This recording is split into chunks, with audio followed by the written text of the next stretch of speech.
حضرت ابوذر رضی اللہ تعالی عنہ بیان کرتے ہیں، میں نبی کریم صلی اللہ علیہ وآلہ وسلم کی خدمت میں حاضر ہوا تو آپ سفید کپڑا اوڑھے سو رہے تھے۔ پھر میں دوبارہ حاضر ہوا تو آپ بیدار ہو چکے تھے۔ تب آپ صلی اللہ علیہ وآلہ وسلم نے فرمایا، جس شخص نے یہ اقرار کیا کہ اللہ تعالیٰ کے سوا کوئی معبود برحق نہیں، پھر وہ اسی پر فوت ہو گیا تو وہ جنت میں داخل ہوگا۔ میں نے عرض کیا، اگرچہ اس نے زنا کیا ہو اور چوری کی ہو؟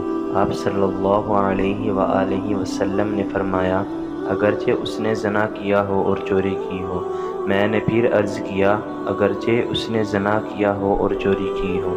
آپ صلی اللہ علیہ وآلہ وسلم نے فرمایا، اگرچہ اس نے زنا کیا ہو اور چوری کی ہو۔ میں نے عرض کیا، اگرچہ اس نے زنا کیا ہو اور چوری کی ہو؟ آپ صلی اللہ علیہ وآلہ وسلم نے فرمایا، اگرچہ اس نے زنا کیا ہو اور چوری کی ہو، خواہ ابوذر کو ناگوار ہو۔